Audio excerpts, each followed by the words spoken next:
Welcome to part 4 of my Spain and Morocco adventure. I'm Angie Hawkins, Inner Glow Coach. I help women transform from chasing love and approval to radiating confidence from within. I'm also the author and speaker of Running in Slippers, a raw and vulnerable memoir that encourages connection through vulnerability. Last week I left off with leaving Casablanca to go to my final destination of Imsouane, where I was going on a surf retreat. And I had a flight from Casablanca to Agadir, and that's where I encountered that difficult woman that I talked about. And I got to Agadir, and my driver was also waiting. He was hired through the surf retreat, and he was also waiting for 2 other retreat guests who were landing a little bit after me to arrive. So I just hung out outside and was enjoying the scenery and the pleasant weather. And their plane finally landed, and it was an older couple from Perth, Australia.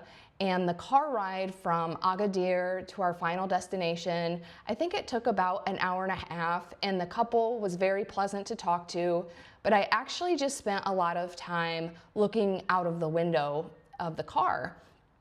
And I was noticing the scenery.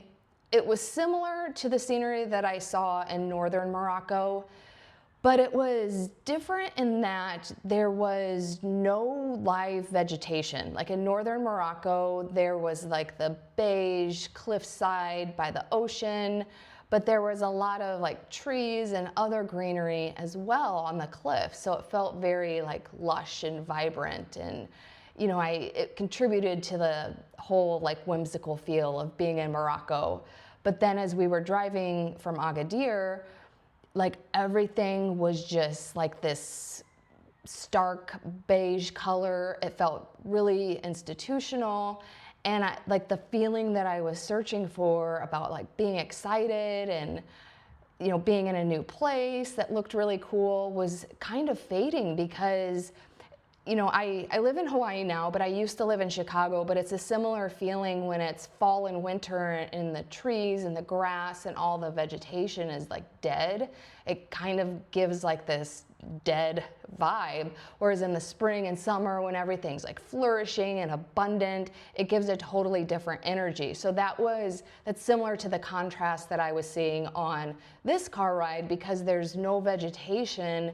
It just felt like really dead. And it was really disheartening because I was like searching for this feeling of being, you know, novel and on vacation, but it's like, it just felt very dead and bland.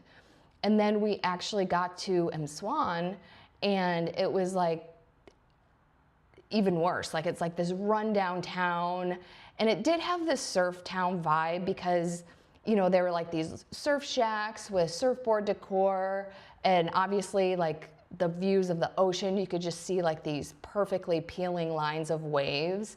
But there was just this vibe to it that it just felt bland and unwhimsical, which was the complete opposite of what I came for. And then we pulled up to the hotel, and it was surrounded by this wall. And again, like it just contributed to this lifeless vibe because it just was giving institutional fortress. Although it did seem safe that there was a wall surrounding it. And I remember there was also an ATM on the outside, and a defunct ATM, and it just felt very ominous because it was contributing to this like run down, lifeless aura. And I was just searching for a sign of like excitement or whimsy or something to get in the mood. And there were no signs. I couldn't find anything. And then we get out of the car, and the air, it reminded me of Chicago. It was chilly, it was windy, but then this was the worst part. Because it was like a mountainside with no vegetation, it was very dusty. So immediately I just get covered with a layer of dust. And again, like that did not feel like a good sign because it's like I immediately needed a shower as soon as I stepped outside. And then as soon as I got there, I was greeted by the retreat owners. And this was the 5th surf retreat that I had been on them with. 3 were in Indonesia, One was in Lombok and two was on this remote island near Lombok, and then one was in the Philippines. And all of their other retreats were so amazing. Like the education, the other people on the retreat, the accommodations, and everything. So even though Morocco felt out of my comfort zone, I fully trusted in them to provide another amazing experience. Yet I still had this feeling of unease. And instead of feeling into it, I kept like pushing it down and repressing it and trying not to feel it. And then after meeting with the retreat owners, the hotel manager, he whisked me off to my room and he opened the door of the room, and there were, first of all, it was like this dull, dingy room, but there were 3 twin beds. And I could literally feel my heart sink to my stomach. And then he clarifies, he's like, oh, there's 3 twin beds, but there's only 2 of you in this room, which he probably thought that sounded like good news, but it literally made me sick to my stomach because I was not told ahead of time I would be sharing a room. The cost of this retreat was the exact same price of the other retreats that I had been on, the 4 other retreats with the same owners, and I had a single room to myself. So I was not told up front that I would be sharing a room, which for me is a big deal because energetically, I need time alone to recharge my energy, and I didn't feel like I could do that in a shared room. Also, in a way, this might sound extreme and I'm not sure what other wording to use, but I felt kind of violated that I wasn't told up front, because that's a critical piece of information, especially since it was a stretch for me to afford this trip as it was. So I don't think I ever even would have gone based on that devaluation alone, because again, it was the exact same price of having a single room. And then especially with all this other bullshit that was going on, it's like, I probably wouldn't have even come on this trip. So in a way, I felt violated because that was information that prevented me from making a decision that was best for me, and it was withheld from me. And so not only that, but I was already pissed off about the twin bed situation in Germany, and then here I was again with another twin bed for an entire week.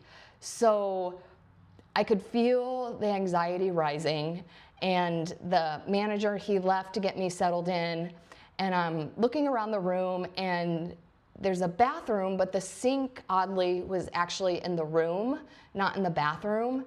And I'm using the word bathroom loosely because it was just this tiny little basically closet. And there was a toilet and a shower, but they were so close together. It looked like, because I actually went to the bathroom and I was sitting there and I was like, oh my God, I think I could actually take a shower and go to the bathroom at the same time, because it was like such this little space. And not only was I disappointed, but I was like really starting to get pissed off at this point, because it's like I wasn't happy with how things had been going, and I had been looking forward to actually getting to the surf retreat. But then once I was at the surf retreat, I'm like, this sucks. The weather is chilly and dusty. I'm sharing a room. The room's kind of gross. I have a twin bed all week. And also I was irritated that I wasn't told up front about the room situation. So I have all these feelings, and it's like, I have to stay here. This is my situation for the entire week. And my initial reaction, I was very triggered and pissed off, which triggered the inner Chicagoan in me, because I wanted to go out to the retreat owners and just crash out about how unhappy I was about everything. And then the rational part of me was like, just breathe.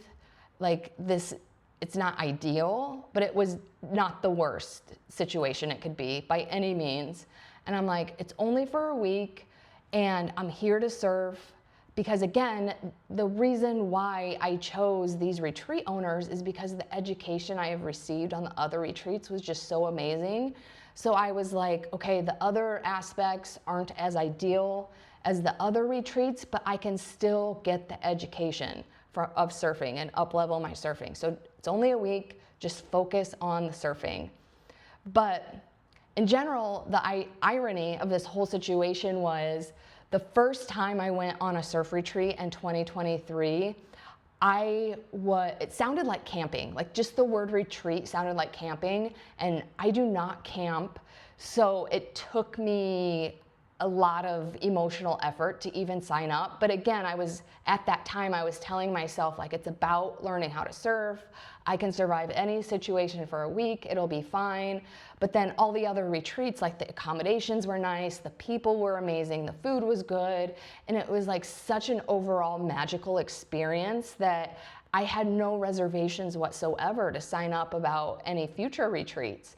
So the irony was, this Morocco retreat is exactly what I was expecting of the first retreat. So it was like 2.5 years later, my worst fear was actually coming true. And then what happened? Oh, so the first surf was actually the next day. I think we had a welcoming dinner the first night. So we didn't surf because we arrived in the afternoon. But then the next day, we actually went surfing for the first time. And the thing about surfing in Morocco, the water, unlike Hawaii, is cold to the point where you have to wear you don't have to wear a full body wetsuit, but it would make it a lot more enjoyable and comfortable. But living in Hawaii, I learned how to surf in Hawaii. All the other places I had been surfing in other countries was Indonesia and Philippines, which the water's extremely warm, and I'm just used to wearing a bikini to surf, is my point. So my first time wearing a full body wetsuit, I have no idea what I'm doing. I start putting it on, and one of the other retreat guests was like, "Oh, it's inside out." And I was like, oh my God, I obviously have no idea what I'm doing and know nothing about wetsuits. It took forever to put on because you have to it's like kind of like putting pantyhose on, but honestly kind of even worse because the material's a lot thicker and you're putting it over your whole body instead of just your legs. So I get my wetsuit on, and I was expecting to feel ready to go and seize the waves, but instead I felt like the Stay Puft Marshmallow Man. Like I couldn't move, I just felt like all puffy and gross. But despite that, I was still because I had seen the waves, they looked amazing, so I was still excited to go surfing. And then we got down to the shore, and my optimism slowly started fading because the water was already packed with surfers, and it wasn't just any surfers, it was like large groups of surf schools. So it was just like groups of people, which anyone who knows anything about surfing, well, it's like any situation really, like the more crowded it is, the less enjoyable it is. So, but again, I could still see how amazing the waves were, so I was still trying to get my hopes up and have some optimism about the experience. But then we get into the water, and it was so cold. It jarred my nervous system, and I later found out the water temperature was 68 degrees, which for water, that's cold. But it was so jarring to my nervous system. It felt like I were getting into an ice bath, which an ice bath is 40 degrees. So it's obviously much colder. But that's just to compare the experience. My nervous system felt like it was getting into an ice bath because I couldn't breathe. It was I immediately went into fight or flight mode. And again, I'm just telling myself it's fine. You're not gonna die. You just need to get some water into your wetsuit, and because that's how a wetsuit works. You want the water to enter, and then your body heat warms up the water, and then that's what keeps you warm, the warm water within the wetsuit. So I was I just need to get some water into my wetsuit, it'll be fine. But then we're paddling out, and I can't even breathe because my nervous system is just in shock. So I had to internally coach myself to breathe. And then because it was so cold, I was like, I cannot get my hair wet. But as we like are paddling out and you have to like go over the waves that are breaking, and it became harder and harder to not get water on my face and head as we were getting out further. And every wave just felt like a knife to the face. And after what felt like forever, we finally made it to the outside to catch some waves. And I sat there for a second to get comfortable with the situation. And then I saw a wave coming and I was like, okay, like I got this, I'm gonna catch it. And usually my first time at a new surf spot and or a new surfboard, it takes me a minute to warm up because every wave is different, every surfboard is different. But I surprisingly, for my first wave, like caught the wave pretty easily for being in a new location and having a different surfboard that I normally don't use. But then I like went to pop up and I could not move because I had zero agility in this wetsuit. Again, like instead of being like an athletic surfer, I was basically just like a blob. I felt like a huge marshmallow. So I like was on my stomach for what felt like forever. And I was like, this is so embarrassing. I look like I've never surfed before. So honestly, and I know this is my ego talking, out of sheer humiliation, I was like, I need to pop up. So I managed to pull myself out of a prone position, but I only made it to my knees, which is honestly even worse because that's like how beginners get up. You know, like my first 3 months of surfing, that's how I popped up. And so I was like, oh my God, this is so embarrassing. So I finally, and honestly, this whole thing probably took like 15 seconds, but it felt like it took forever because I'm used to popping up immediately. But I was like on my stomach, on my knees, and then I finally made it to my feet. And the wave, it was so smooth. And I was like, oh my God, this is so amazing. But then there was like this group of people on the inside. And usually how surf etiquette works, if there's someone on the wave, they have the right of way. So there's certain rules of surfing that are actually very similar to driving because, you know, with driving, if a car has the right of way, like you don't interfere with their path or anything that they're doing. You have to wait for them to pass or whatever. And surfing is very similar. So if someone is on the wave, they have the right of way. So you don't try to catch their wave. If you're in their way, you need to get out of their way. And that's just how surf etiquette is. But I was on this wave and there was a huge group, like by huge group, I'm talking like 5 people, but that's actually kind of a lot of people to be in the way. So there were like 5 people in the way because I'm on the wave and they're down the line, which is where I'm headed, and they can clearly see that. But instead of getting out of my way, they just sat there. So in that situation, I had 2 options. I could just plow right through them and probably hit someone on the head, which is kind of what I wanted to do because it was so rude of them. But out of everyone's safety, I pulled off the wave, which meant that shortens my time on the wave, which is why it's so rude for people to be in your way. So this vision of me riding a clean line all the way to the shore is tarnished because I'm like, it's impossible in this crowd because there's so many surf schools. And now that I'm in the mix, I'm seeing how nobody really has surf etiquette because that's one of the rudest things you can do as a surfer is just to sit in their way and not get out of the way. And there were 5 people doing that. So I could feel the disappointment creeping up, but I was forcing myself to stay upbeat because I'm like, you know what, this is a new spot, and that wave was nice, so I'm gonna keep focusing on learning how to catch these waves, ride these waves, even if it's a short amount of time. Again, it was a new board, so I was like, I can focus on riding this board. And most of all, I was like, I need to figure out how to move in a wetsuit because this is not working out. So I was like trying to redirect my focus to the things that I needed to work on to make the surf session way more enjoyable. So again, it's like I was kind of toxic positivitying myself, like trying to talk me out of the disappointment. So, you know, usually, and I didn't mention this earlier, usually when I go to a new surf spot for the first time, from the shore, I will observe the water for like 5 to 10 minutes just to get a feel for like what the waves are doing and how they break in that specific spot, because every single surf spot is totally different.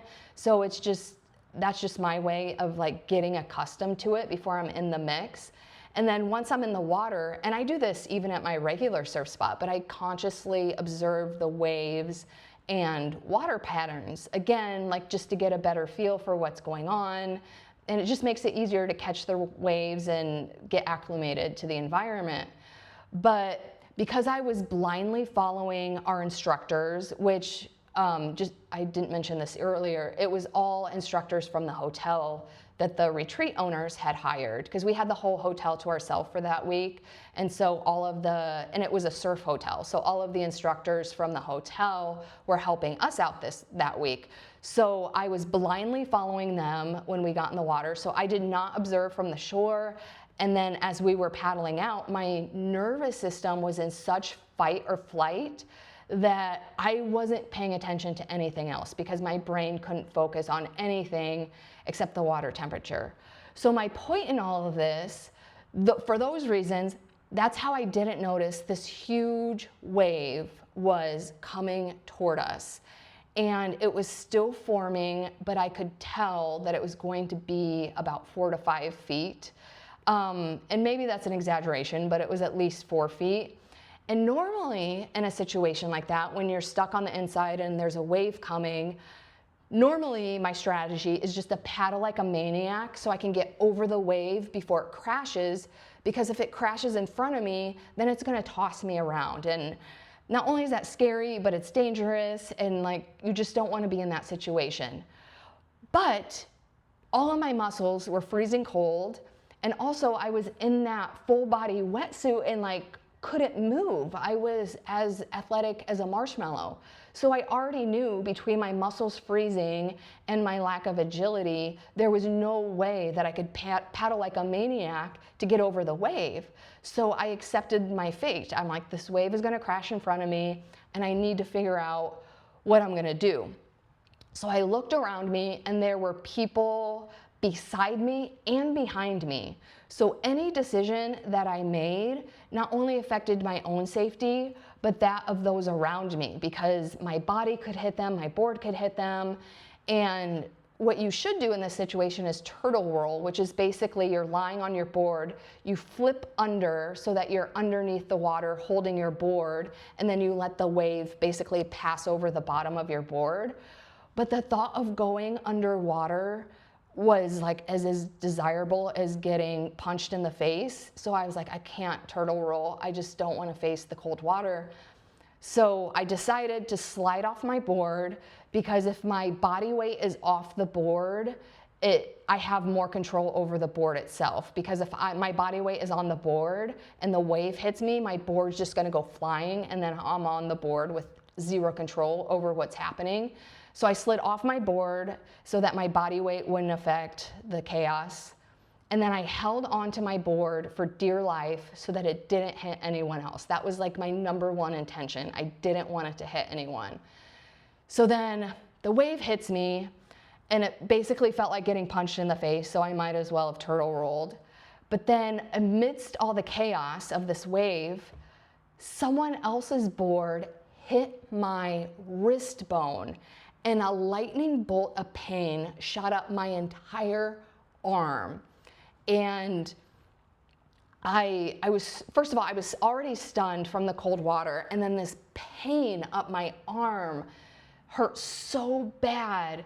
And then I looked to see what was going on, and one of the other retreat guests started to recoil her board with her leash.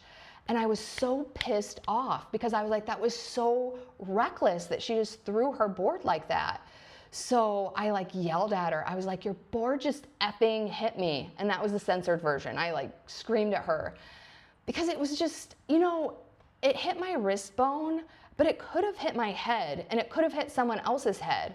So I was honestly really pissed at her. And you know, surfing accidents in general, not just the situation, but in general, surfing accidents are like drunk driving accidents, because the person who's reckless, they walk away unscathed. It's the person that they hit who bears the brunt of the situation, because either their body is getting injured or their board is getting dinged, which costs money to repair.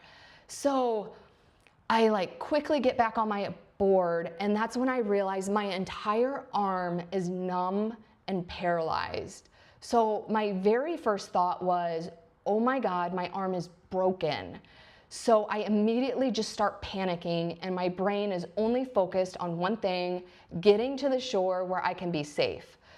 But the problem with that is I could only paddle with my left arm, and I'm right-handed. So my right arm is numb. I'm trying to paddle with my left arm, and I'm trying to take advantage of these swells that are coming so that I don't have to paddle as much.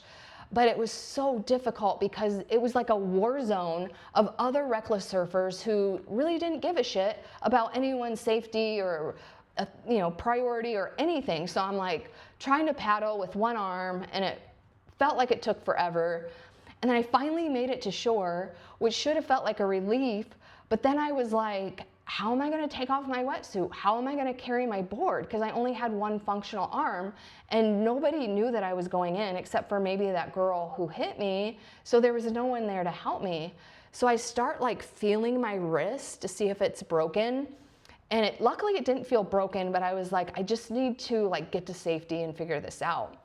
But then luckily I saw another retreat guest getting out of the water too. And she was over it because she had gotten hit a few times, luckily not as severely as me. But I explained to her the situation. I was like, I need your help. So she helped me unzip the top of my wetsuit while she took her board back. And then she was going to come back and help me take off my wetsuit and carry my board.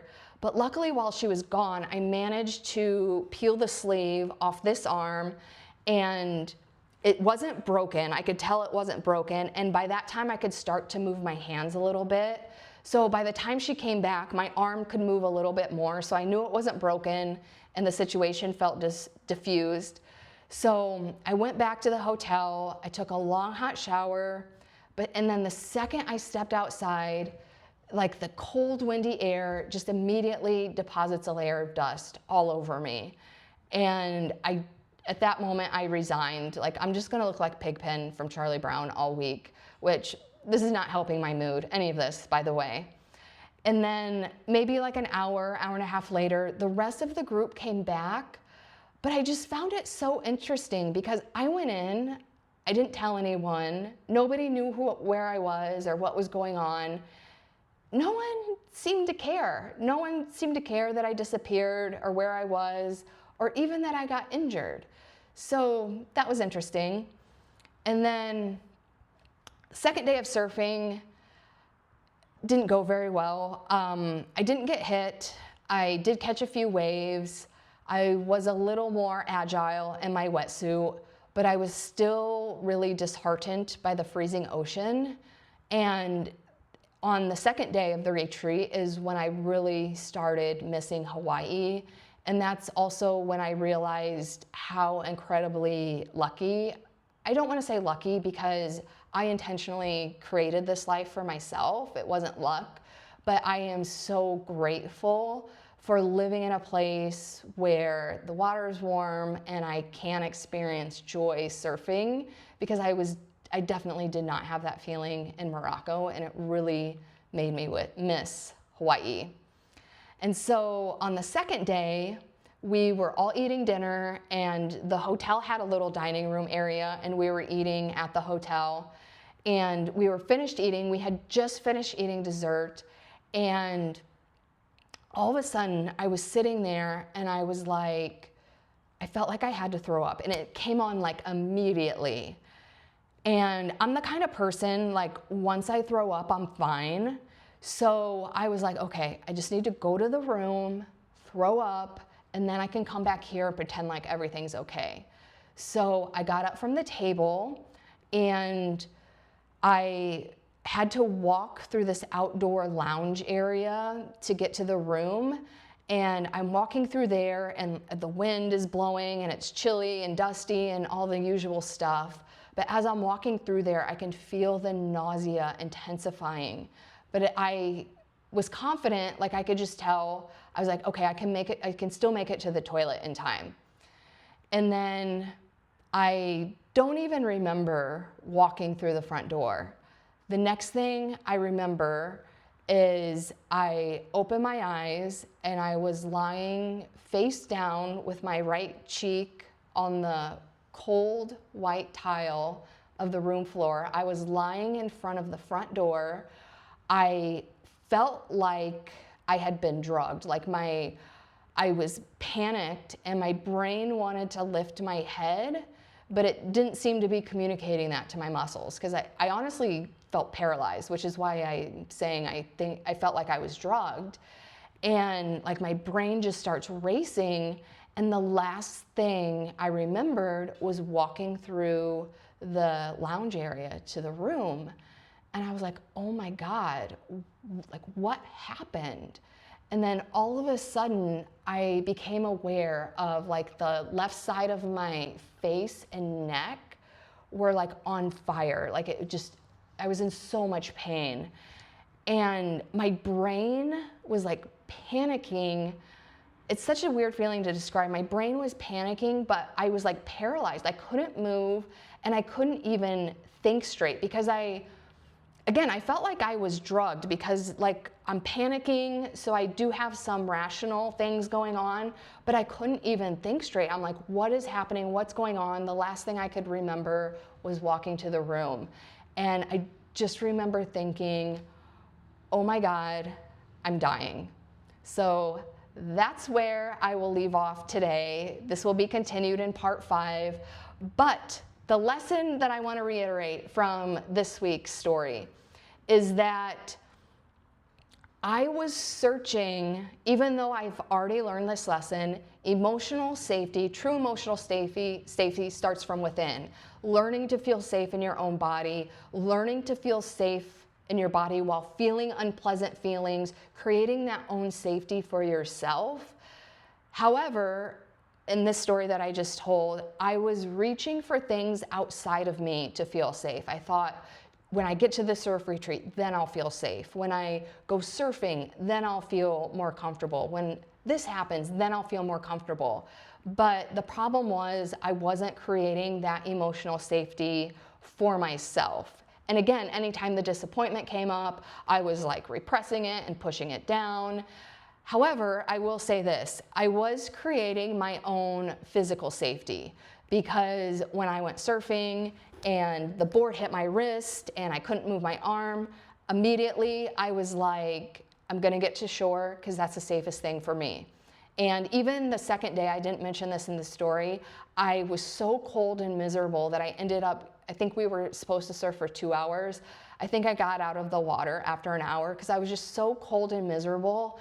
And again, like my nervous system was just in fight or flight because of the cold water. And I was like, I don't really need to do this to myself.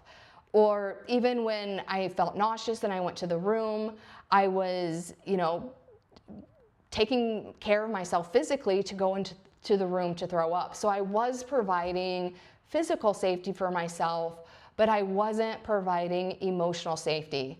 So the lesson in this story is that we create our own emotional safety. When you trust yourself to feel your feelings, when you trust yourself to feel safe in your body, no matter what is going on around you, that's how you trust yourself and basically become unshakable, because nothing outside of you should unground your own emotional safety. So I will see you next week when we talk about what happens after I pull myself off the floor. Bye.